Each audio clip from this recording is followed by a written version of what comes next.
Rasuluhu amma ba'du.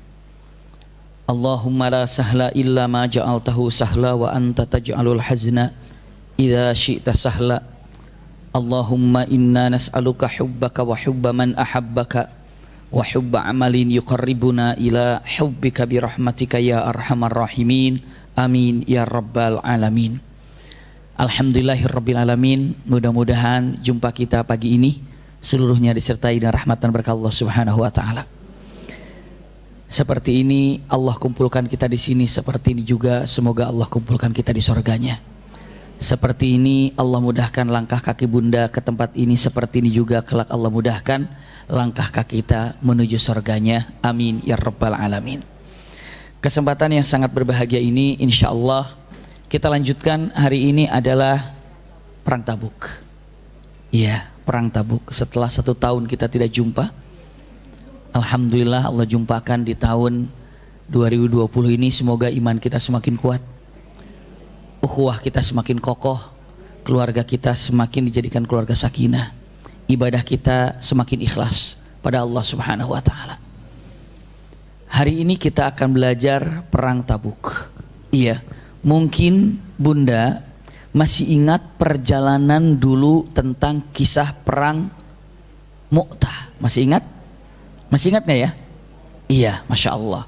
Berarti kalau ingat gak usah diulangin lagi. Iya, tapi nanti ibu bisa cek lagi ke belakang bagaimana perang Mu'tah ini. Namun yang jelas pada waktu itu ada kaitannya dengan bangsa Romawi, Bunda. Sekarang gini, yang berkuasa pada waktu itu cukup banyak beberapa alasan kenapa terjadinya perang daripada Tabuk ini. Bunda, saya ingin sampaikan, iya, jadi dulu ini untuk pengantarnya, di dunia ini ada kerajaan yang sangat luar biasa sekali dan banyak para pengikutnya. Ada yang namanya kerajaan Romawi dan ada namanya kerajaan Persia. Bisa dipahami Bunda? Kalau dulu di zaman kita aja, waktu kita SD SMP mungkin kita masih mendengar yang namanya 2 adik kuasa itu dulu tuh. Mana sama mana tuh? Amerika sama apa? Rusia sama Uni Soviet kalau nggak salah. Iya.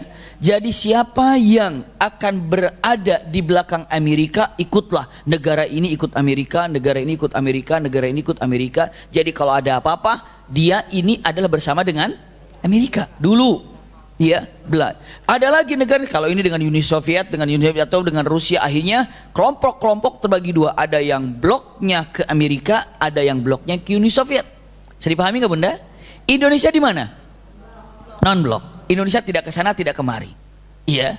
Kenapa? Makanya jadilah kadang-kadang jadi apa? Perdamaian, tim perdamaian untuk mengakurkan. Subhanallah.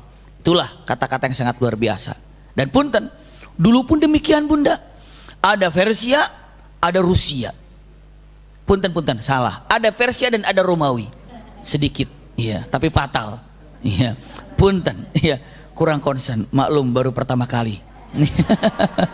Iya, setelah liburan panjang. Iya. Subhanallah, saya ulangi lagi. Iya, jadi ada yang namanya bangsa Romawi dan ada yang namanya Persia. Dan kebanyakan pada waktu itu Jazirah Arab itu paling banyak ikutnya itu ke Romawi Bunda. Ikutnya Romawi. Jadi kalau dibilang kaki tangannya Romawi lah gitu Bunda ya. Sekarang Arab tuh banyak ke Romawi, dikit-dikit Romawi. Kalau sekarang kita mungkin di Indonesia, kalau ngebloknya kita ini kalau dalam buatan teknologi itu larinya kemana biasanya? Cina. Iya, yang ada produksi Cina itu kan Masya Allah gitu ya, yang mahal bisa dijadiin murahnya semuanya. Tapi ya itu dia. Tapi kita ini kalau sudah dibilang Jepang kira-kira apa? Yakin apanya? Barangnya bagus. Iya, ininya keren, ininya itu, ininya Masya Allah. Kalau udah Jepang ini punya, ini Jepang. Iya, ada merek apa yang terkenal dengan Jepang. Bisa dipahami Bunda? Kayaknya kiblatnya itu kalau elektronik itu ke sana gitu. Nah, punten, dulu ini kayaknya kiblatnya itu ke Romawi. Apapun Romawi. Ternyata, punten Bunda, begitu Mekah ditaklukkan. Mekah takluk. Lalu perang Hunain, takluk juga kan? Banyak kabilah-kabilah Arab yang kagum terhadap Madinah. Maksudnya kagum terhadap Rasulullah. Bisa dipahami Bunda? kagum terhadap Rasulullah. Waduh, hebatnya Madinah nih, hebat Madinah. Maka bangsa Romawi dengan mengatakan, kalau dibiarkan aja nanti pengikut kita habis nanti. Jadi ngefansnya ke siapa? Ke Madinah. Makanya kita buktikan, kalahin Madinah, maka semua yang mengagungkan Madinah akan tumbang. Kita buktikan, kita menang, kita buktikan, kita jago, kita buktikan, kita hebat. Dengan cara apa? Perangi aja Madinah. Ini salah satunya. Ini salah satu kenapa Madinah ini digempur, diserang. Iya, salah satu di antara penyebabnya karena apa? Karena hilangnya wibawa bangsa Romawi di Jazirah Arab. Terlebih lagi di perang Mu'tah, itu kan subhanallah dipermalukan sama pasukan muslimin saat itu. Dipermalukan. Iya, dipermalukan. Dan sekarang ini mereka tidak mau lagi untuk dipermalukan. Apalagi dengan sekarang, waduh, nama umat Islam, nama Madinah makin menyebar, Madinah makin kuat, Madinah makin kokoh. Dengan mata dahsyat nih Madinah, keren nih Madinah. Gimana caranya? Kita serang saja. Maka mengumpulkanlah bala tentaranya Romawi ini, subhanallah, untuk menyerang mana? Madinah. Itulah awal di antara penyebab yang ada. Romawi menyiapkan pasukan. Sampai berita kemana? Sampai berita ke Mekah. Sampai berita kemana? Ke Madinah. Rasulullah kan sudah selesai perang Hunain, bunda. Begitu tiba di kota Madinah, dengar kabar bahwa Romawi sedang menyiapkan pasukannya. Jujur, di Madinah kaget. Romawi terkenal dengan Herkul. Terkenal, kalau bahasa kerennya mungkin Hercules. Iya. Terkenal dengan berbagai macam kekuatannya, dahsyatnya, teori perangnya, pasukannya, alat-alat perangnya, jumlah yang banyak sekali. Maka orang Madinah, Romawi akan menyerang kita. Itu punten-punten langsung menjadi sedikit kepikiran. Maka kalau dalam keadaan di Madinah ada suara apa saja yang biasanya tidak terdengar, jangan-jangan pasukan Romawi nih, jangan-jangan Romawi nih, jangan-jangan Romawi nih, seperti itu. Waspada. Orang yang namanya munafik, digoreng tuh berita itu. Alah, tinggal hancur nih Madinah ini kalau gini. Ya, beres nih Madinah ini, hancur nih, beres nih. Orang munafik ada di dalam kira-kira? Ada, bunda. Hobinya itu apa yang dia lakukan? Melemahkan iman seseorang, menghancur ibadah seseorang. Tidak di Mekah, tidak di Madinah, tidak di Indonesia, tidak di majelis taklim, mencoba untuk menghancurkan, paling tidak ibadah dirinya hancur. Lagi enak-enak ibadah di Mekah, di Madinah, diomongin, tahu nggak ya si Atu itu begini pada gini, sebaiknya begini, aturan begitu, aturan begini. Padahal lagi enak ibadah tuh, hancur nggak ibadahnya tuh? Hancur. Makanya kalau lagi di Mekah, di mana tutup telinga, tutup mata semuanya, saya fokus ibadah, mau bicara apa bicara, nggak apa-apa, diamin aja, terus lanjut. Setannya juga gede-gede di Mekah sama di Madinah mah. Hati-hati bunda. Itu golongan seperti itu. Ibu lagi enak-enak ibadah, lagi enak-enak di Mekah, lagi enak-enak beribadah semuanya. Diomongin apa saja. Misalnya, itu jangankan di Mekah, di Madinah, apa saja. Dengan mengatakan bicara sama temannya, tentang temannya lah kira-kira. Tahu nggak ya si Atu tuh begini tadi tuh kemarin tuh malah begini. Iya sama saya juga gitu. Udah nanti nggak usah ditemenin. Apalagi ibadah tuh bunda. Itu paling tidak menghancurkan ibadahnya diri sendiri. Udahlah lancar saja, sukses, cobalah baik-baik yang ada. Subhanallah, tapi alhamdulillah kemarin, masya Allah, alhamdulillah ibadah umroh yang kita laksanakan tuh alhamdulillah. Iya, kami mencoba untuk mendekatkan kepada sunnah-sunnah yang ada. Bagaimana caranya? Iya, mungkin dengan mengatakan kenapa sih? Kalau kami terbiasa dari sejak kami membimbing itu, kecuali kalau dulu waktu kami tinggal di sana ada beberapa yang ingin dicoba ketika melaksanakan apa namanya tawaf itu, Allahumma Allahumma begitu kan, segala macamnya. Dulu itu kira-kira tahun 97 95 tuh kalau ada yang berteriak berdoa dikeraskan gitu, mutawe di sana, jangan keras-keras, diam, dimarahin. Kenapa? Karena teriak-teriak lagi doa itu kurang baik. Mintalah kepada tadarruan wa khifyatan. Mintalah pada Allah sambil berteriak dalam hatimu sekeras-kerasnya. Tapi saya nggak tahu doa apa, makanya harus bagaimana? Lah, masa doa sendiri kita tahu? Ibu ketika doa sama dengan doa saya? Lain. Ibu minta doa apa saja silakan yang dipinta. Iya, makanya bimbingan itu mengatakan ini loh Ka'bah, ini Anda doanya terserah Anda punya harapan apa, punya keinginan apa. Tapi saya nggak tahu caranya doa. Masa doa nggak tahu caranya? Tinggal minta sama Allah. Ibu kalau minta duit sama emak sama bapak dulu bisa nggak? Siapa yang ngajarin? Nggak, apa sama Allah minta apa saja. Apa yang dipinta, apa yang dipohon, bilang ya Allah saya minta ini, ya Allah saya minta itu, ya Allah, ya Allah, minta aja. Ketika tawafnya demikian, subhanallah. Makanya dari dulu juga cobalah minta pada Allah subhanahu wa ta'ala. Silahkan minta apa yang diinginkan, apa yang dimohonkannya, segala macam tumpahkan di sana, minta pada Allah subhanahu wa ta'ala. Masya Allah, kalau kita lagi tawaf mencari waktu sepi atau waktu rame kira-kira? Waktu sepi atau waktu rame? Kapan ramenya tawaf nih? Apa kapan sepinya tawaf nih? Biasanya jadi sepi ya? Tapi nggak pernah sepi ya? Makanya namanya juga Makkah, Makkah itu yang selalu berdesak-desakan. Kalau tawaf sepi aneh, ya ini aneh banget. Tapi waktu kami tinggal di sana, masih bisa merasakan sepinya tawaf tuh Mi ya. Hampir tiap putaran tuh kecium Hajar Aswad tuh. Iya dulu tuh, kamu masih tinggal di sana. Sekarang mau, waduh, nggak bisa cuma melongo aja, subhanallah, saking padatnya. Luar biasa. Tapi memang begitulah Makkah, artinya berdesak-desakan. Subhanallah, demikian adanya.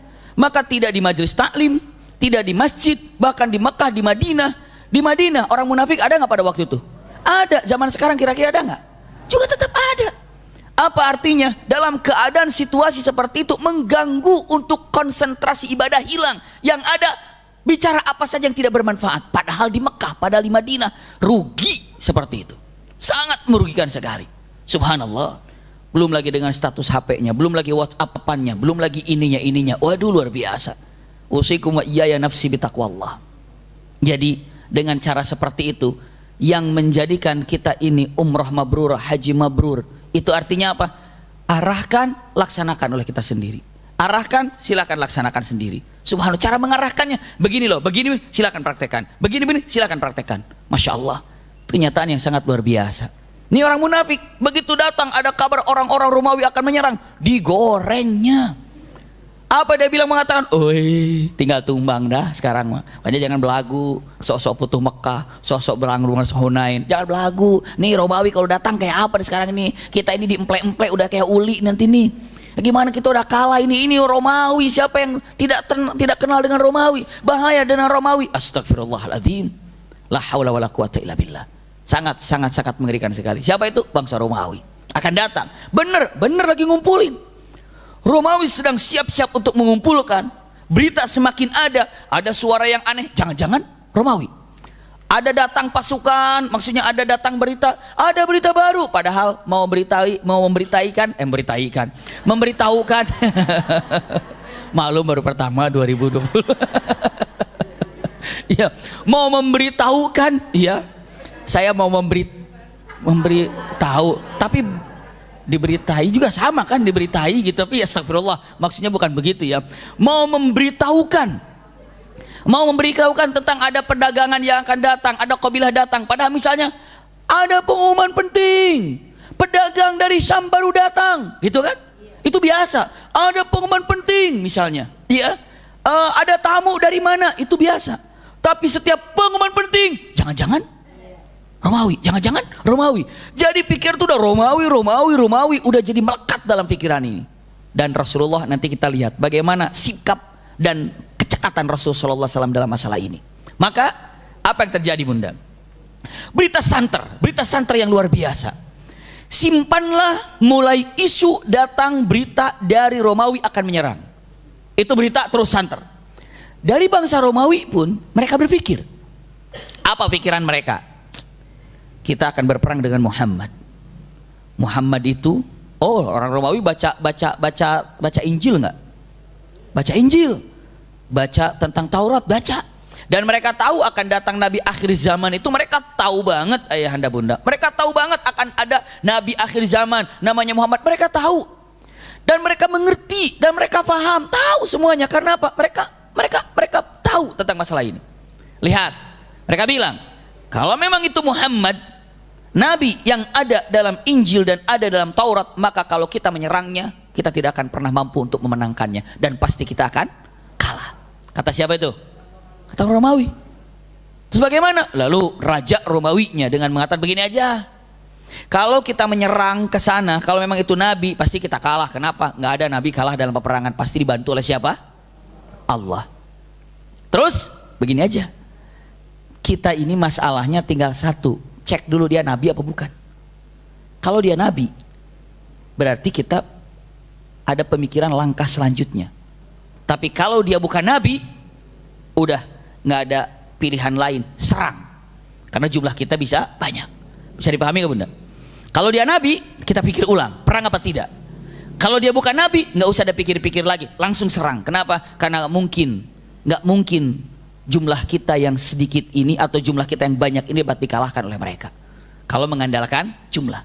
Tapi kalau nabi pasti ditolong oleh Allah. Maka tinggal cek saja dia nabi atau bukan. Itu pertanyaan besarnya. Dia itu nabi apa bukan ya? Dia itu nabi atau bukan? Itu aja pertanyaan. Dia nabi apa bukan? Itu yang ditanyakan. Maka kata Raja Romawi, pilih. Kita cari seorang yang agama Nasraninya kuat, pintar, cerdas, lalu apa? Menarik, sopan. Pokoknya cari orang yang paling top, yang masih muda, yang paling cerdas, yang paling alim, yang paling kuat imannya. Siapa diantaranya?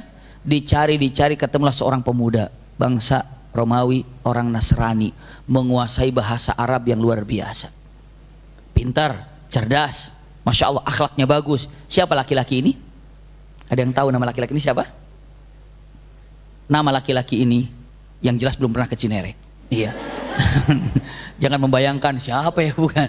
Nama laki-laki ini adalah At-Tanuhi. Namanya ada At-Tanuhi. Panggillah Tanuhi. Wahai Tanuhi, kemari. Tanuhi bertanya, ada apa?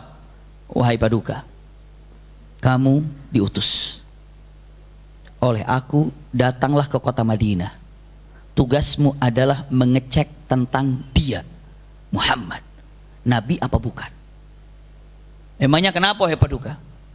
Kalau dia nabi, kita akan pikir ulang perang atau tidak. Kalaupun perang, bagaimana sistemnya. Tapi kalau dia bukan nabi, maka kita perangi saja karena jumlah kita banyak.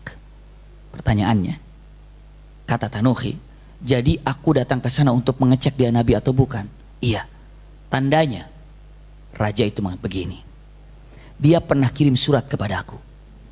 Maka seorang nabi, kalau pas utusan raja yang pernah dikirim surat, ulangi lagi, seorang nabi kalau pernah ngirim surat kepada raja, lalu raja itu mengirim utusannya ke nabi itu, maka nabi itu pasti akan bertanya tentang surat yang pernah dikirimkan ke rajanya sebelum membicarakan apa-apa. Bisa dipahami bunda? Misalnya nih, kalau ada nabi sekarang nih, kalau ada nabi sekarang sudah tidak ada nabi ya. Nih kalau ada nabi, tidak ada nabi. Kalaulah ada nabi, nabi itu misalnya kirim surat sama ibu. Setelah surat itu sampai ke ibu, lalu ibu kirim utusan ibu untuk ketemu dengan nabi itu. Misalnya, begitu datang, Assalamualaikum ya Nabi Allah, aku utusannya dari fulan.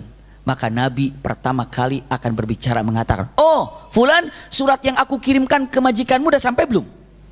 Pasti ditanya adalah surat. Sebelum berbicara apa-apa, sebelum berbicara berapa jauh perjalanan dari sana kemari, selama di perjalanan ada apa saja, di negara kamu musim apa, bagaimana itu ini, enggak ditanyakan dulu. Pertama kali yang akan ditanyakan itu adalah masalah apa?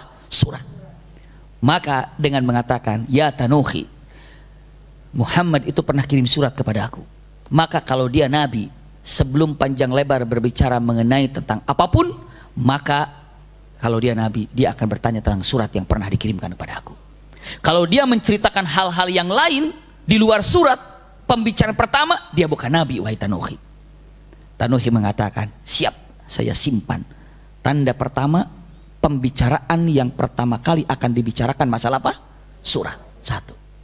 Yang kedua, Paduka, yang kedua, lihat, kedua, nabi itu kalau kirim surat apa saja, ngajak orang, pasti ujung-ujungnya agar mendapatkan ridho Allah, mendapatkan sorga. Mendapatkan sorga. Sorga itu yang luasnya lebih luas daripada 7 lapis dan 7 lapis langit dan 7 lapis bumi. Iya, maka sorga itu sangat luar biasa.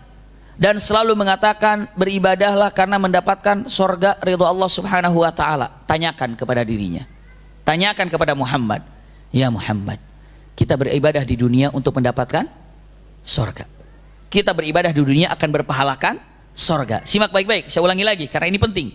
Ya Muhammad, tanyakan kepada dia, ya Muhammad, kami beribadah di dunia ini untuk mendapatkan ridha Allah nanti di akhirat sorga. Sekarang kita masih di dunia.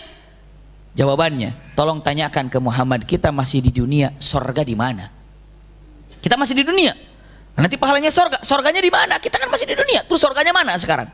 Mana sorganya sekarang? Bisa dipahami Bunda? Mana sorganya? Dan ingat, jawaban itu Muhammad akan jawab ada kata-kata lail, ada kata-kata malamnya, tapi juga saya nggak tahu sinkronnya kayak apa. Pertanyaan itu ternyata ada jawaban kata-kata apa? Malam, lail. Nggak tahu. Pokoknya lihat, kalau kamu tanyakan tentang masalah nomor 2 tadi, nanti Muhammad akan ada jawaban dan mengucapkan kata-kata apa? Malam, lail. Siap. 3 tanuhi. Setiap nabi punya tanda kenabian, zar pundaknya. Maka tolong kamu cek, benarkah dia punya tanda kenabian hitam, tanda lahir hitam sebelah kanannya. Maka cek itu. Baik, berangkatlah tanuhi. Subhanallah. Di saat Romawi mempersiapkan apa? Pasukan, Rasulullah sedang menunggu berita yang sangat dahsyat di kota Madinah. Tanuhi muncul. Bisa dipahami Bunda? Siapa yang muncul? At-Tanuhi. Datang Tanuhi. Begitu tiba ke kota Madinah, ada utusan dari bangsa Romawi semuanya. Wah, utusan ini, ada apa nih? Waduh, memang ditunggu utusannya, perang apa enggak perang? Datang Tanuhi. Kata Rasulullah, silakan datangkan Tanuhi. Siapa mereka? Tanuhi ya Rasulullah. Siapa dia? Utusan Romawi. Datang, suruh masuk. Begitu datang Tanuhi kepada Rasulullah SAW, disambut dengan baik oleh Rasulullah. Utusan namanya juga. Rasul bertanya dengan mengatakan, siapa anda? Kami adalah utusan Raja Romawi dan namaku adalah Tanuhi. Lihat apa pertama yang dikatakan Rasulullah. Oh, utusan Raja Romawi, kamu Tanuhi? Iya. Bagaimana surat yang pernah aku kirimkan ke raja kamu? Masya Allah. Tanuhi bilang, nabi ini. Nabi ini. Satu, ini nabi ini. Dia jawab mengatakan, sesuai dengan pesan siapa? Raja. Bilang kalau Muhammad dan suratnya disimpan baik-baik. Suratnya disimpan baik-baik dan dipahami baik-baik. Maka Tanuhi menjawab, suratmu disimpan baik-baik dan telah sampai ke raja kami. Lalu apa jawaban Rasulullah? Syukur.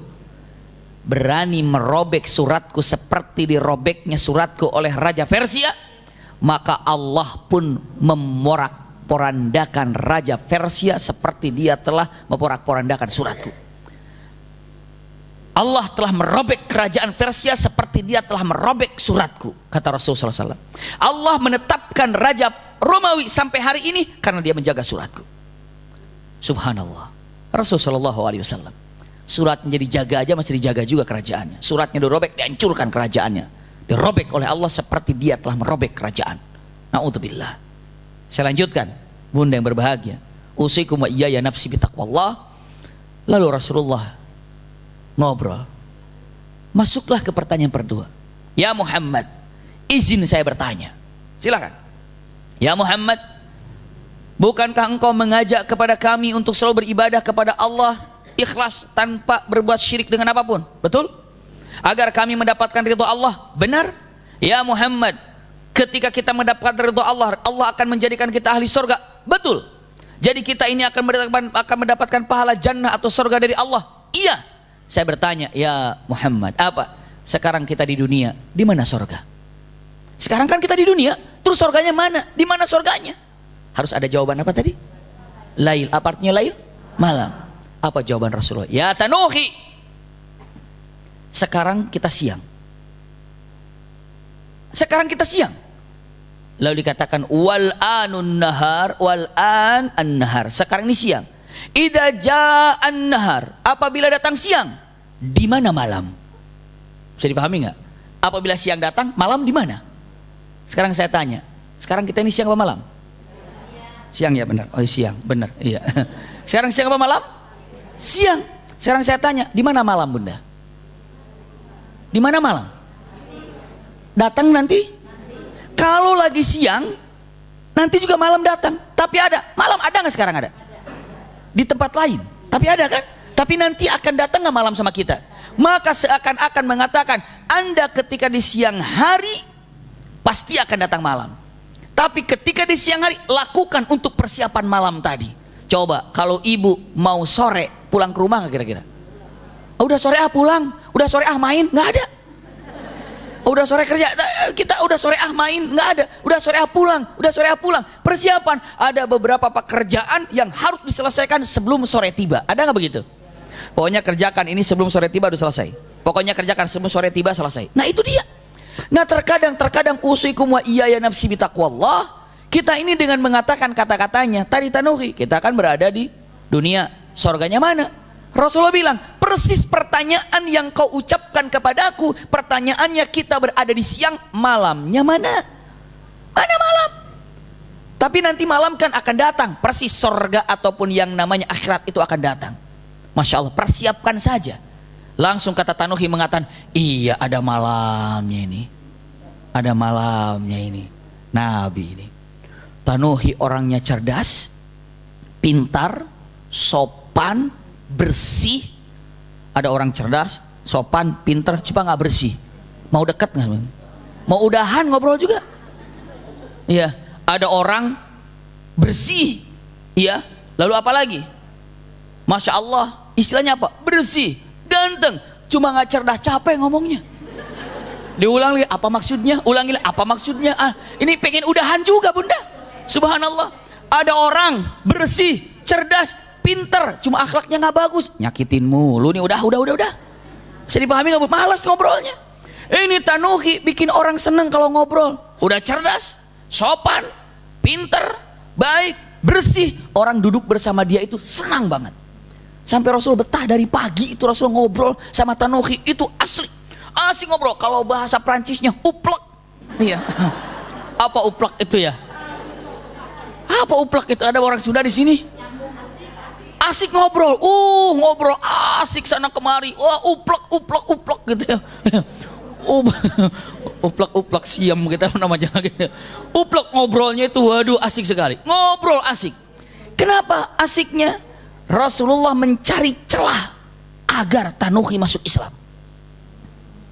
Celahnya terus diajarkan Rasulullah. Wah, diajarkan Islam itu begini, ini begini. Masya Allah, terus diajarkan. Tanuhi menanggapinya dan Tanuhi dengan berharap menerima apa yang disampaikan Rasulullah, apa yang diucapkan Rasulullah dengan niat apa? Mudah-mudahan ada kesempatan mencari yang ketiga, tanda kenabiannya di belakang. Bisa dipahami nggak ya? Kan orang keren itu kalau mau minjem duit nggak langsung loh, muter dulu. Ada tujuannya, tapi caranya nggak langsung. Apa? Kesana dulu kesana, akhirnya dapat aja. Subhanallah. Assalamualaikum mbak, apa kabar? Mbak sehat, masya Allah. Makin sehat aja, suami juga masya Allah. Mbak ya, enak banget rumah di sini mbak ya, masya Allah. Ini bagaimana? Ini karpetnya juga luar biasa mbak ya. Kenapa? Itu dia. Anak saya tuh alhamdulillah sih sudah kuliah ya kemarin juga. Alhamdulillah saya sudah bayarin semuanya. Anak kedua juga kuliah. Nih ada yang ketiga nih agak repot nih sekarang. Terus pendaftaran ulang itu, suami lagi sakit lagi gaji belum turun lagi gini. Maksudnya minjem duit cuma muter, memuji rumah, memuji itu, memuji ini. Masuklah pinjam duit. Itu cerdas banget gitu. Kalau ada kurang cerdas datang, gini mbak saya minjem duit. Lumayan itu juga. Daripada datang kemari, apaan rumah kayak gini? Ini tangganya gini, kenapa itu? Catnya juga ini, kayaknya kurang bagus ini rumah nih. Karpetnya kurang gini. Dia udah kesel aja. Ini semua nyela sama yang di rumah. Kamu ngapain di sini? Segini. Udah nyela semuanya. Tiba-tiba gini, saya mau minjem duit. Mampus itu. Udah kata-kata ngejelekin minjem duit. Astagfirullahaladzim. Mau dikasih nggak kira-kira? Begitu ujung-ujungnya udah dikomentari dikomentari karpet jelek, tembok jelek, tiang nggak matching, wallpaper nggak bagus, lampu juga kurang bagus. Ujung-ujungnya minjem duit. Ibu bapak jawab apa? Minjem duit langsung ditendang kali ya. Tapi yang jelas, masya Allah, orang cerdas itu, masya Allah, putar sana, putar sini, putar, krek, kena dapat. Iya, lihat bunda. Ini Tanuhi cerdas sekali nih. Masya Allah. Gimana celah ingin ada kalimat mengatakan, lihat punggungmu, benarkah ada kenabian? Itu yang dicari. Maka dia betah ngobrol sama Rasul, tapi punya tujuan. Rasulullah betah dengan Tanuhi, kenapa? Ada tujuan. Ini tujuan ingin memasukkan Islam, ini tujuan ingin lihat tanda kenabian. Subhanallah, sampai zuhur, hampir zuhur, dua-duanya belum berhasil, Bunda. Ya, Tanuhi belum berhasil, Rasulullah belum berhasil. Akhirnya waktu udah mulai habis, Tanuhi pun harus sudah mulai pulang. Akhirnya Tanuhi mengatakan, ya Muhammad, saya pamit, terima kasih, asik ngobrol bersamamu, tidak terasa. Rasulullah sampai jadi bagaimana? Faham kau tentang Islam? Faham ya Muhammad. Jadi bagaimana setelah aku terangkan, tertarikkah dengan Islam? Lihat jawaban Tanuhi apa. Padahal yang mengajaknya Rasulullah, di depannya langsung Rasulullah, bicara dengan Rasulullah. Masya Allah, guru yang paling luar biasa, yang tidak pernah ada guru seperti Rasulullah. Nomor satu, hebat menerangkannya, gayanya luar biasa. Tiba-tiba Tanuhi jawaban apa? Maaf ya Muhammad, innama ana rajulun min qaumi, aku tidak bisa meninggalkan agamaku, Nasrani. Apalagi hanya sekedar muridnya Rumil, ya, langsung berhadapan Rasulullah aja nggak dapat hidayah, nggak dapat hidayah, Bunda. Mau didatangkan ustadz siapa, kiai siapa datang kemari, ya begitu. Mau ibu datangkan ke sini adalah UAS sekalipun, mau datangkan Ustadz Khalid Basama sekalipun, ataupun yang namanya Adi Hidayat sekalipun, mau didatangkan misalnya Ustadz Syafiq Basalamah sekalipun, mau Ustadz siapa yang datang kemari, hidayah itu Allah yang pegang. Subhanallah, ini Rasulullah loh kepada Tanuhi. Iya, kepada Tanuhi. Subhanallah. Coba datang ke Rumil di sini. Waduh, guru-gurunya Masya Allah. Kayaknya guru-guru yang datang ke Rumil itu mempersiapkan diri juga mantap. Karena jamaah Rumil ini ilmunya wah, ilmunya jeret, enggak ngejeret terus di atas. Jamaah Rumil set, tinggal prakteknya Bunda mah. Kalau ilmunya mah waduh, atuh gimana, saya juga suka lihat streaming. Lihat kemarin Masya Allah, Dr. Aisyah Dahlan sambil jalan saya streaming, lihat Masya Allah. Hari sebelumnya Ustadz ini ada Ustadz siapa? Ustadz Subhan Bawazir. Aduh Ustadz, Masya Allah, lihat streamingnya, Masya Allah luar. Ini ibu-ibu ini kalau bener-bener semuanya konsentrasi, ulama semuanya. Ya coba, dari semua Ustadz diserap sama Bunda. Dari Ustadz Subhan Bawazir dicatat semuanya, dari Dr. Aisyah dicatat semuanya, pengobatan Ustadz Febri dicatat semuanya. Masya Allah, jadi semuanya Bunda sebenarnya. Coba siapa lagi coba? Ya, jadi semuanya sebenarnya, tinggal praktek Bunda mah. Tinggal praktek, justru begitu praktek, apaan? Tinggal praktek, kadang-kadang mentok lagi. Tahu, jangan itu jadi tiba-tiba, aduh salah lagi, subhanallah.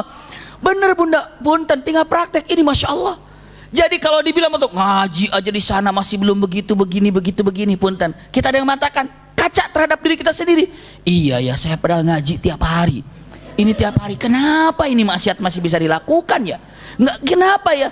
Punten, seorang nabi mengajarkan kepada Tanuhi berjam-jam. Dapat? Tidak Tanuhi itu. Rasulullah tanya, jadi kamu bagaimana? Innama ana rajulun min qaumi ya Muhammad. Aku ini bersama punten kaumku dan aku tidak bisa meninggalkan agamaku wahai Muhammad. Apa kata-kata Rasulullah? Oh, ya sudah kalau gitu. Maksa? Tidak. La ikraha fiddin. Qad tabayyana ar-rusydu minal ghayy. Sudah jelas yang salah yang benar sudah dipaparkan kok. Terserah. Setelah itu ya sudah kalau gitu. Jadi gimana? Saya mau pamit sekarang. Mau pamit sekarang? Iya. Sebentar. Jadi ngelihat ini? Subhanallah. Kamu mau lihat ini? Jadi mau lihat ini? Karena satu lagi kan PR-nya kan. Tanuhi udah bilang putus asa, udah dah yang satu ini udah nggak dapat nih. Satu oke, dua dapat, cuma yang ketiga ini ngelihat tanda kenabian kayaknya enggak. Begitu mau pamit, tapi sebentar, jadi ngelihat ini kan. Kamu dari tadi tuh nunggu ini kan, tuh dilihatin. Tanuhi bilang, oh bener nabi ini. Sudah ngelihat di depan matanya 3 tanda kenabian, masih imankah?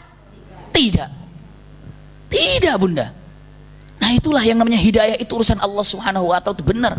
Makanya tolong Bunda, ketika ibu ada rasa senang ngaji, syukuri. Biar Allah tambah rasa senang lagi, daripada nanti Allah cabut rasa ngaji itu. Bisa dipahami gak Bunda? Ibu ketika senang ngaji, ibu syukur, alhamdulillah ya Allah, saya ada seneng ngaji walaupun 5 menit di ujung misalnya. Syukuri besok setengah jamnya. Besok dari awal. Besok sebelum gurunya datang udah duduk. Besok libur datang juga. Subhanallah, saking apanya, saking semangatnya. Puter-puter YouTube-nya Rumil tuh, mana sampai ada nanya, Min, kapan perang Tabuknya? Katanya, pernah lihat nggak tuh di YouTube tuh ada tuh. Saya ngeliat, oh ada yang nanya perang Tabuk, dikiranya perang Tabuknya udah naik, belum, padahal hari ini Tabuknya. Iya, saya ngeliat, oh ada yang nanya juga, berarti ada yang cari perang Tabuk. Subhanallah. Ternyata YouTube Rumil itu, waduh, menyebar di mana-mana. Di Hong Kong juga ada yang lihat. Iya, di Jerman juga ada, di Saudi Arabia juga ada. Masya Allah, luar biasa. Kenapa? Itulah luar biasa media sosial yang saat ini berjalan luar biasa, Bunda. Saya ulangi lagi, ternyata Tanuhi Islam kah? Tidak. Kemana Tanuhi? Pulang. Kemana pulangnya? Alhamdulillah, tidak ada yang bilang ke Cinere, ke Romawi. Iya, pulang ke Romawi. Berangkat dia ke Romawi untuk memberikan kabar. Namun pasukan sudah bergerak, Bunda. Bisa dipahami ya? Punten. Ataupun sebelum sampai, ataupun istilahnya nanti kabar itu berita kepada siapa? Kepada bangsa Romawi. Siapkan di sana. Akhirnya, masya Allah, Rasulullah SAW sudah yakin kalau peperangan ini akan terjadi. Maka Rasulullah berpikir, merenung. Satu, dengan para sahabat, ya Rasulullah, kita tunggu aja di dalam sini, biar kita lebih paten. Qadarullah, Bunda, perang Tabuk ini lagi pada musim panas. Musim panas, kalau musim panas semua juga pada malas keluar. Kalau musim panas pas lagi musim panen, Bunda. Punten, saya sampaikan sama Bunda, kalau musim panas kurma berbuah apa enggak? Lagi mematangkannya. Ibu mungkin nanam kurma di depan rumah ibu. Jadi di masjid kita, di Masjid Salman, kurma jadi enggak? Jadi. Berbuah? Nggak tahu, orang masih kecil. Iya. Tapi pun kalau berbuah, insya Allah tidak manis. Kenapa? Karena kurang panas. Bisa dipahami, Bunda? Mematangkannya itu karena panasnya.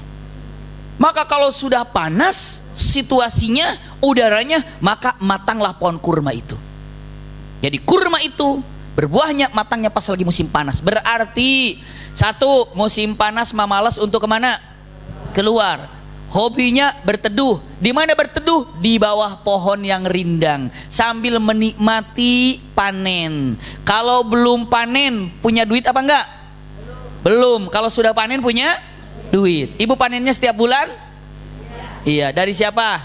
Oh iya, betul. Alhamdulillah ya. Subhanallah. Punten Bunda, panen. Nah, lagi musim panas, satu malas keluar. Yang kedua, belum punya bekal karena masih belum panen. Punten, Rasulullah SAW berpikir, kalaulah tetap di kota Madinah, apa yang terjadi? Bisa jadi orang-orang Romawi datang ke kota Madinah dan siap untuk menggempur. Kita bertahan di kota Madinah, taruhlah seperti perang Khandaq. Tahu perang Khandaq? Diapain? Bikin parit. Bisa jadi kan demikian kan? Rasulullah berpikir, takut orang munafiknya banyak di sini. Bisa jadi di luar nyerang musuh, ke dalam orang munafik ikut menyerang. Jadi akhirnya tambah repot nggak kira-kira? Ibu kunci pintu. Kenapa? Jangan sampai ada maling masuk ke dalam. Padahal salah satu di rumah ada maling. Bahaya nggak kira-kira? Bahaya, Bunda. Bahaya. Punten, persis seperti Rasulullah berpikir, ini orang munafik ini semakin banyak ini. Karena konsep orang munafik itu, semakin kuat Islam, maka munafiknya makin banyak, Bunda. Semakin gitu. Semakin lemah umat Islam, maka semakin hilang munafiknya. Orang munafik itu begitu, sistemnya ada. Iya, ada. Hobinya itu menghancurkan, mengadu dombakan, mengadukan, lalu apa? Paling tidak merusak diri sendiri. Ini majelis taklim itu baik loh. Majelis taklim baik nggak? Tak baik nggak? Taman sorga disebutnya juga. Tapi kalau sudah orang munafik datang ke sini, bisa mengadu dombakan di antara ibu dan ibu. Bisa. Nggak ada hubungan, ibu nggak kenal, idi juga kenal, begitu duduk aja, padahal nggak kenal, sama sekali nggak kenal, begitu duduk. Tuh lihat tuh, aneh banget orang itu ya. Astagfirullahaladzim. Kenalan pertama udah ngomongin. Tuh lihat tuh, aneh banget ya orang itu. Nggak usah, kenapa? Itu kadang-kadang akhirnya, iya ya, kok bisa kayak begitu? Dia udah dosa tuh, ngomongin orang yang dia tidak kenal. Astagfirullah. Apalagi yang kenal.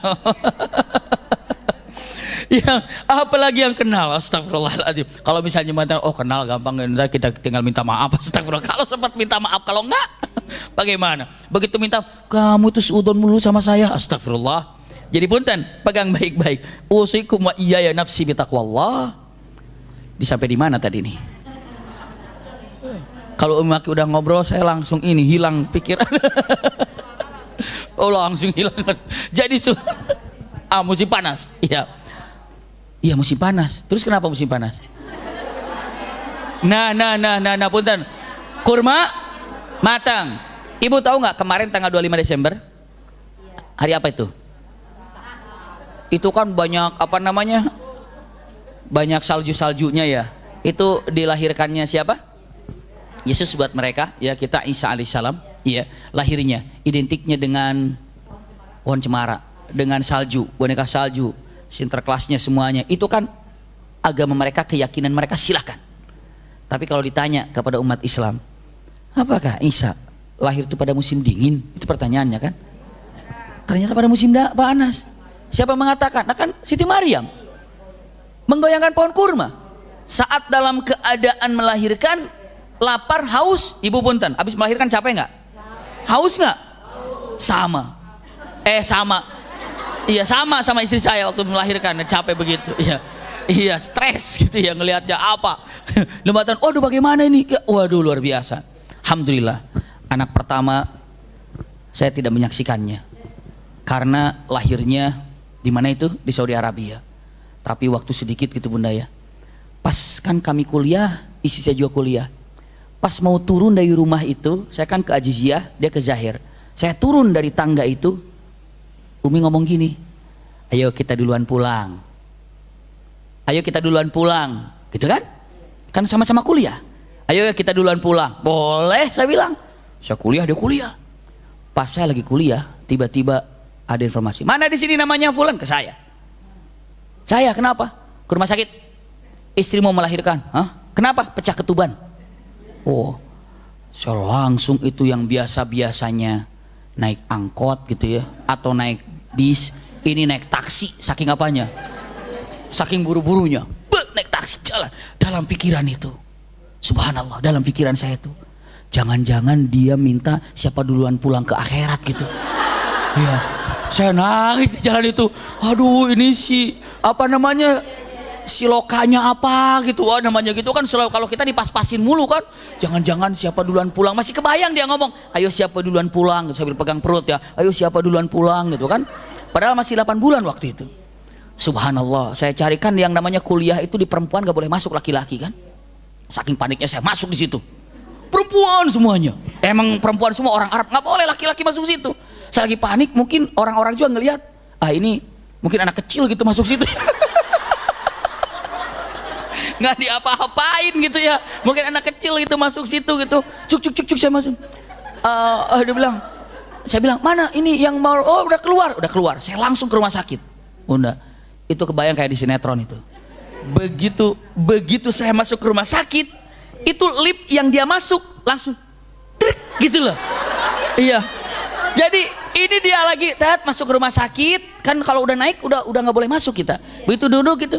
Begitu saya datang, dia cuma gini, gitu tuh, langsung lipnya, gitu, aduh telat, langsung udah bener kayak di sinetron itu, tinggal kasih suara apa gitu ya, yang suara tambah sedih gitu, naik bunda, subhanallah, itu bisa saya hubungi, tempat bersalin itu punten maghrib, baru bisa dihubungi bunda, di luar itu nggak bisa dihubungi. Jadi saya pulang ke rumah, doa, waduh doanya khusyuk banget. Iya, nggak usah tanya bagaimana khusyuknya lah. Iya, bunda, waduh doa minta ya Arab ya selamatkan selama. Maghrib tiba, saya langsung ke rumah sakit. Di rumah sakit, persirakan udah melahirkan dong ya.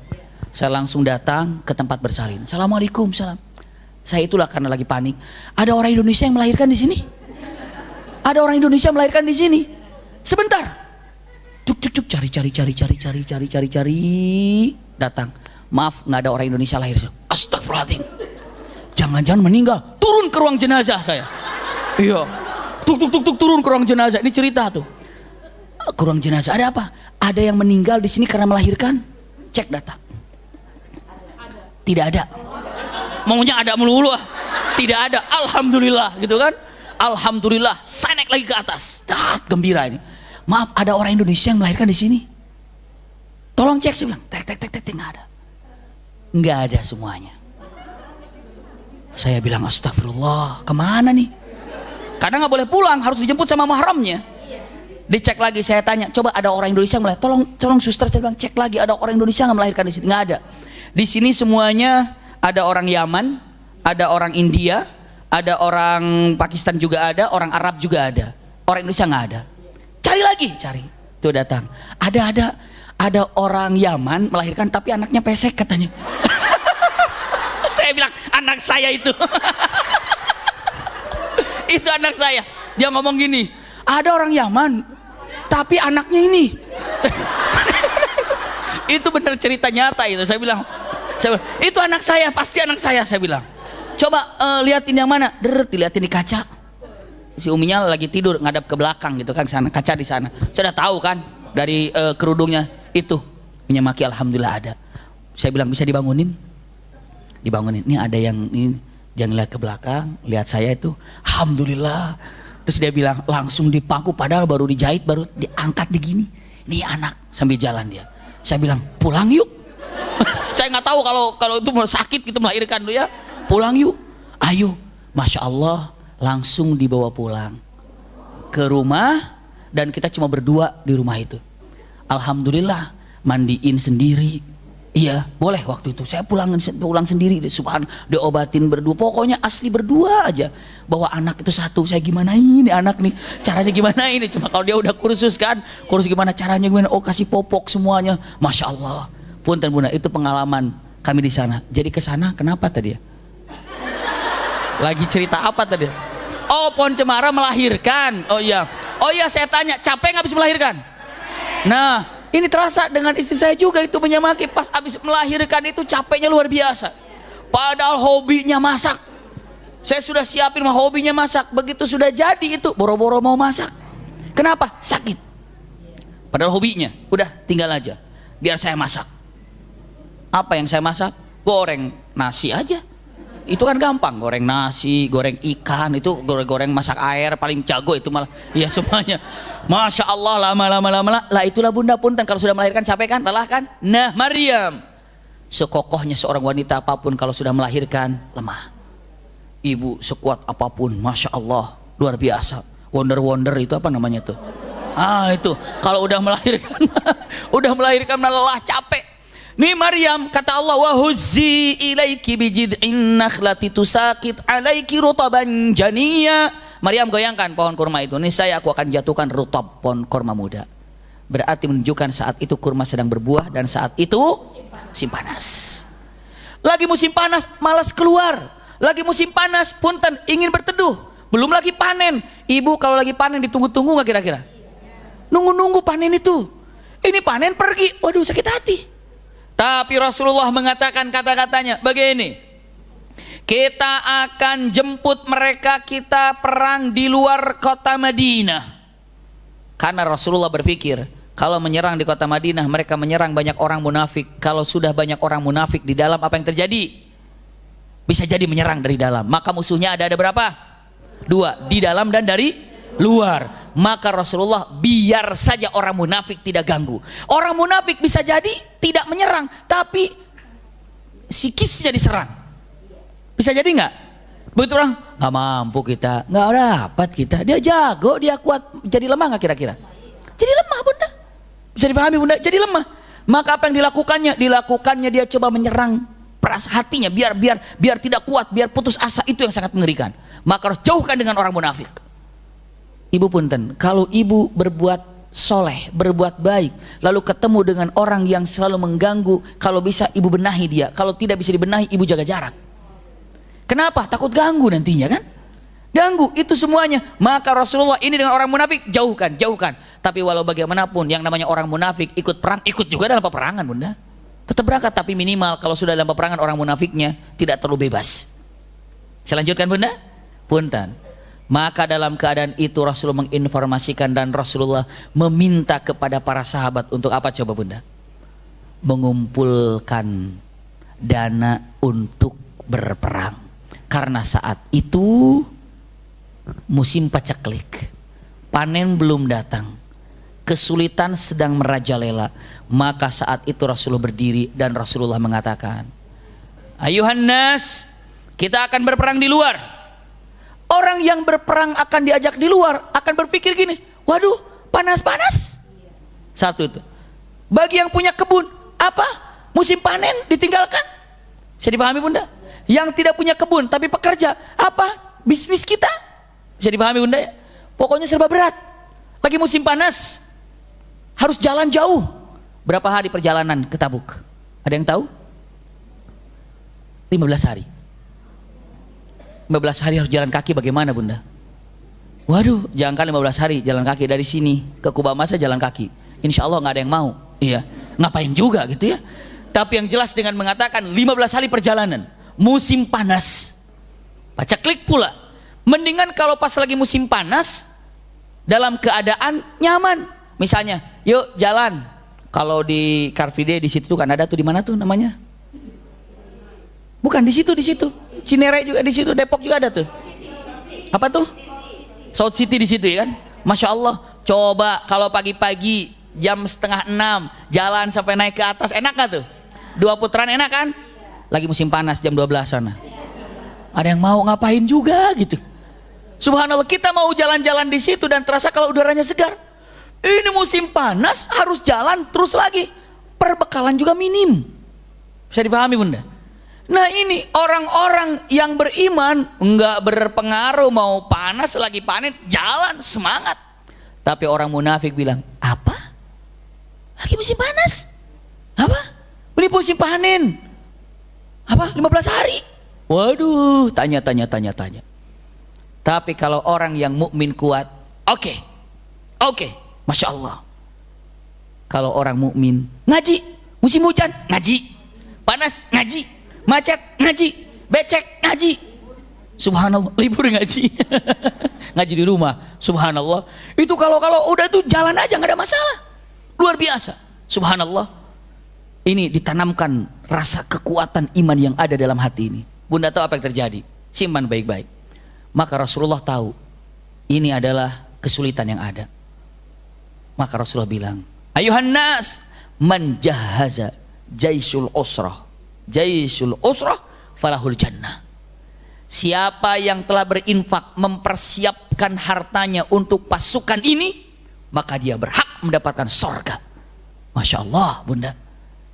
Maka para sahabat, ada yang ngasih emas, ada yang ngasih apa saja, sampai ada yang ngasih cuma satu kurma 1 genggam. Kenapa? Ingin infak. Kenapa? Karena memang tidak punya bunda.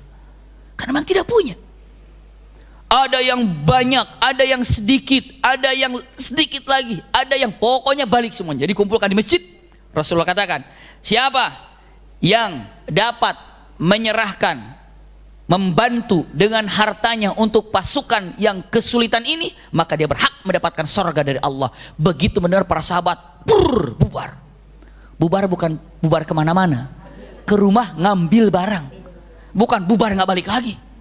Beda kalau sekarang siapa yang membantu untuk korban banjir, silakan pulang, ditunggu lagi secepatnya, pulang, datang komisi yang akan datang.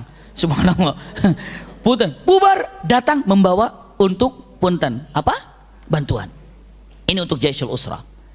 Punten, yang paling keren di sini saya gambarkan. Ini yang paling banyak menyumbang siapa coba? Ada yang tahu? Abu Bakar banyak. Umar banyak. Abu Bakar habis hartanya. Semuanya. Umar bin Khattab setengah hartanya. Tapi yang luar biasa di sini, masya Allah, saya gambarkan di sini. Pertama kali datang, begitu dibilang kata Rasulullah, bawa harta yang bisa diinfakkan, bubar. Datang Abu Bakar, das. Datang Umar, das. Datang Utsman bin Affan. Dengan mengatakan, masya Allah, digambarkan di sini bi alfi dinar, dengan 1000 dinar. dinar. Subhanallah, datang 1.000 dinar. Punten, biar ngobrol aja, 1 dinar berapa? 1 dinar berapa sekarang? Ibu nggak pernah main dinar ya? Taunya rupiah. 1 dinar berapa? Berapa? 4,5 gram, iya. 4,2. Taruhlah paling kecilnya 4 gitu ya. Taruhlah untuk sekarang ini 4 gram gitu ya. Atau 4,5 mungkin sekarang. Coba kalau saya tanya 4 gram. 4 gram aja dipukulnya, 4 gram emas. 4 gram emas, 1 gram berapa mas? Berapa? 800. Oke, yang bagus 800.000. 800.000 dikali 4 dikali 1.000 berarti nantinya ya. 800.000 dikali 4. 32 dikali 1.000. Banyak. Hitung dulu banyak lagi. Biar tahu ini. Saya kalau matematika pada tahu semuanya. Iya. Coba hitung semuanya biar tahu aja dulu Bunda nih. Berapa tadi? Pertama kali berapa? 800.000 ya. Dikali berapa? 4. Sama dengan dikali dikali berapa? Dikali 1.000 ya? 1.000. 3 miliar berarti ya? 3,2 miliar. Wah. Dalam sehari paling tidak demikian tuh, Masya Allah. Jebret dikeluarkan. Subhanallah. Punten. Setelah itu apa? Punten. Selesai keluar, lalu Rasulullah SAW bawa dinarnya. Masya Allah. Dinarnya dipegang oleh Rasulullah. Lalu dengan mengatakan, Rasulullah SAW mengatakan, ma dharra Utsman ma fa'ala ba'dal yaum. Aduh, Utsman ini nggak ada kesulitan lagi setelah mendapatkan hari ini.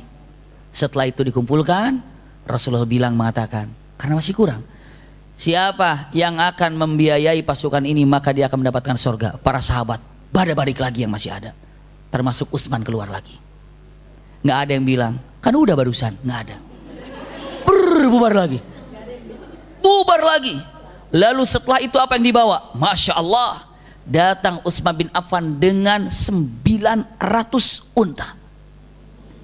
Dengan apa 900 untanya? 900 ekor unta siap dengan perbekalannya dan dengan alatnya, dengan makanannya, semuanya untuk para petunggangnya. 900. Berapa itu? Nggak usah dihitung lah, kelamaan. Setelah dikumpulkan, Rasulullah mengatakan, punten, kata-katanya, ma dharra Utsman ma fa'ala ba'dal yaum. Kata Rasul, siapa yang menyiapkan pasukan untuk usrah ini, untuk jaisul usrah ini, jaisan kesulitan ini, ataupun namanya apa? Pasukan kesulitan ini, karena dalam keadaan paceklik. Utsman bin Affan keluar lagi Bunda. Masya Allah. Dan Utsman bin Affan membawa 100 ekor kuda lengkap dengan peralatannya. 100 ekor kuda. Masya Allah. Udah ngasih, ada lagi, kasih lagi, ada lagi, kasih lagi. Nggak ada, kan udah kemarin saya. Bahkan dibilang mengatakan, ini ada sumbangan buat masjid, udah saya ke Masjid Ono. Astagfirullahaladzim. Jadi udah, kadang-kadang lagi kurban gitu kan. Udah tahu ini masyarakat lagi, pada ibu mampu. Tiba-tiba ada satu orang kampung datang, dia mengatakan, Bu, maaf di kampung saya nggak ada. Saya udah di sana, padahal ibu masih mampu. Beri lagi Bunda, beri lagi, kasih lagi. Iya, nggak apa-apa. Di sana kurban, di sini nggak apa-apa, silakan aja. Karena apa, ini berkurban luar biasa, Masya Allah. Iya, paling tidak ya 1. Tapi kalau masih mampu, ternyata ada orang nggak apa-apa, Bismillah lagi. Bismillah, kenapa? Ya dibilang sedekah apa? Kenapa lagi memerlukannya di situ? Makanya kalau mau kurban cari-cari, mana kira-kira yang belum dapat nih, mana yang belum ada nih, mana yang belum ada nih, belum ada. Bismillah. Dan berkumpullah Bunda. Tapi ada yang berinfak cuma dengan berapa? 1 kurma segini, segenggam kurma. Ini orang munafik, dasar munafik. Nyala aja semuanya. Infak cuma segitu doang, apa gunanya? Subhanallah, tidak akan pernah menghilangkan amalan seseorang walaupun hanya 1 rupiah Bunda. Ya. La kalimatnya la tahqiranna minal ma'rufi syai'an. Anda jangan pernah mengejek, menghina, mencibir, menyepelekan sesuatu kebaikan walaupun hanya secuil. Lihat, ini orang munafik langsung Allah komentari nih. Alladzina yalmizunal lihat dalam Al-Qur'anul Karim, firman Allah Subhanahu wa taala ya, ini dalam surat At-Taubah ayat 79, alladzina yalmizunal mutawwi'ina minal mu'minina fis shadaqati walladzina la yajiduna illa juhdahum fayaskharuna minhum. Mereka orang munafik menghina orang-orang yang tidak punya harta karena pengen berinfak. Sampai ada yang pengen berinfak, subhanallah, nggak punya, tapi dia mau ikut perang. Ya Rasulullah, saya ingin ikut perang. Kamu punya apa? Saya nggak punya apa-apa. Saya ingin ikut perang. Maaf ya, nggak ada yang bisa menginfaki kamu untuk berperang. Nangis para sahabat itu yang bisa ikut perang. Nangis. Aduh, saya ingin perang tapi saya nggak bisa. Nangis bunda. Dahsyat sekali itu bunda. Pengen perang nggak bisa, nangis. Ini mah begitu, mau perang nggak bisa. Syukur alhamdulillah, nggak jadi perang. Ini mah nangis bunda. Ini betapa pentingnya orang yang berharta di sini. Bisa dipahami nggak bunda? Memang harta ini menjadi fitnah kalau tidak bisa membawanya. Tapi harta ini akan membawa orang itu menjadi ahli jannah tinggi ketika bisa membawanya. Dan harta sedekah bisa dilakukan. Waduh, saya menemukan sesuatu yang ajib luar biasa bunda. Saya punya sahabat ya boleh dibilang lah, hampir mirip kejadiannya. Saya gambarkan yang ada di Indonesia. Saya gambarkan yang ada di Indonesia. Subhanallah. Saat itu salah satu pesantren yang ada, masya Allah, setiap pagi itu datang ke tempat pemotongan ayam. Iya, setiap pemotongan ayam atau gimana biasanya ada ayam yang dipotong kepalanya, potong apa, kakinya nggak dipakai gitu ya. Itu ada orang nunggu di situ. Kenapa? Dia bungkusin buat santrinya. Makanya di situ kan gratis. Minta ya bang, ya dikasih. Kadang-kadang ada, pokoknya di tempat-tempat apa nama jagal gitu ya. Iya dijagal, tulang-tulang ada pakai, dibuangin. Tapi setulang-tulangnya tulang, dagingnya masih ada gitu. Dibawa. Ada tim dari pesantren itu bukan untuk apa-apa, untuk kaldunya aja bawa gitu. Karena namanya santri juga belum banyak. Makan situ, masya Allah. Ini cerita dari kawan. Bunda, ada seorang laki-laki, orang cukup berada, Allah titipkan rizki dari sana. Tiba-tiba beliau itu punten divonis dengan penyakit tumor yang harus dioperasi lah, kira-kira demikian. Bahkan sudah menentukan, kata dokter, ini penyakitnya kayaknya begini, nggak bakal dapat gini. Subhanallah, ya udahlah, dia ada masalah, dia tetap syukur. Satu waktu dia datang ke tempat jagal juga untuk apa? Untuk cari daging atau makan. Tiba-tiba ada seorang mendapatkan tulang-tulang itu. Dia tanya, kamu ngasih tulang buat itu kenapa? Oh iya itu, kenapa? Dia kasihan, dia itu adalah biasa suka ngambil makanan untuk diberikan kepada punten fakir miskin juga iya. Jadi ada pesantren itu membawahi para yatim, para duafa. Jadi dia makan sayurnya di situ, bumbu-bumbunya ada. Terus selama ini iya, nggak pernah dagingnya, nggak pernah, cuma apa? Tulangnya aja. Apa dia katakan? Bunda tahu apa yang terjadi? Orang itu mengatakan begini saja, beri tiap hari 5 kilo. Bisa dipahami ya? Beri tiap hari 5 kilo, serahkan kepadanya. Selagi saya masih ada, karena dirinya sakit. Selagi saya masih ada, mumpung saya masih ada, beri tiap hari 5 kilo. Orang jagal ini pun luar biasa penghormatan kepada orang itu. Dia bilang, kamu telah memberikan 5 kilo setiap hari kepada dia, biarkan saya mengantarkan kepadanya, kata tukang jagal ini. Bunda tahu, makin hari makin mulai asik, sehat, datang diperiksa lagi, hilang itu penyakitnya. Makanya ada perkataan tadawu bis sedekah, obatilah penyakit kalian dengan sedekah. Subhanallah, obatilah penyakit kalian dengan sedekah. Kalimat yang sangat luar biasa. Walaupun setiap Jumat 1 bungkus nasi, walaupun setiap bulan saya mau taruh di sana sekali. Coba rutinnya apa? Tadawu, berdakwah, obatlah dengan sedekah seperti itu. Masya Allah, luar biasa. Saya dapat cerita langsung dari orangnya, sampai saya ragu. Akhirnya dia bilang, mengatakan karena cukup berada, Allah titipkan rizki kepada dirinya.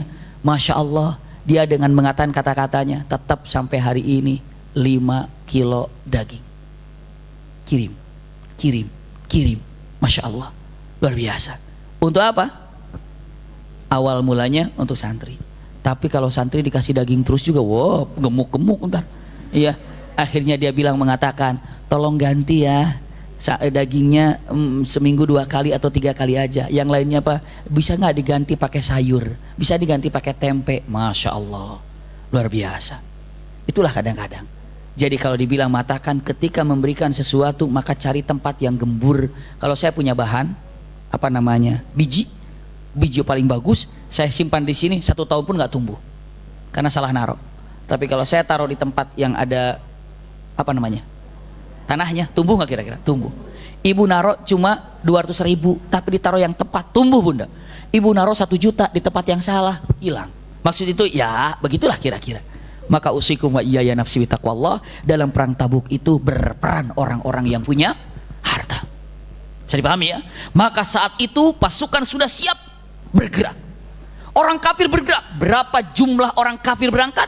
Berapa orang mukmin yang berangkat? Bagaimana perjalannya? Bulan depan kita lanjutkan, insya Allah.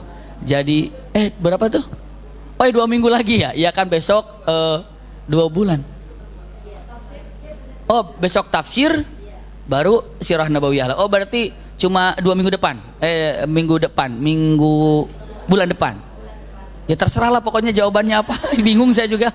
Pokoknya minggu depan tafsir, minggu depannya lagi sirah nabawiyah ya. Mudah-mudahan bunda apa yang disampaikan ada manfaatnya. Insya Allah kehadiran kita ma'ajur insya Allah subhanahu wa ta'ala. Apa yang disampaikan mudah-mudahan manfaat buat kita semuanya. Insya Allah kita jumpa lagi di hari Kamis yang akan datang dengan pelajaran tafsir. Dan semoga bunda, ayahanda dan keluarga kita diberikan ketenangan lahir batin oleh Allah subhanahu wa ta'ala. Mudah-mudahan majelis ini menjadi bahtera yang mengantarkan kita menuju surganya. Amin ya rabbal alamin. Rabbana atina fid dunya hasanah wa fil akhirati hasanah wa qina adzabannar. Subhana rabbika rabbil izzati amma yasifun wa salamun alal mursalin walhamdulillahi rabbil alamin.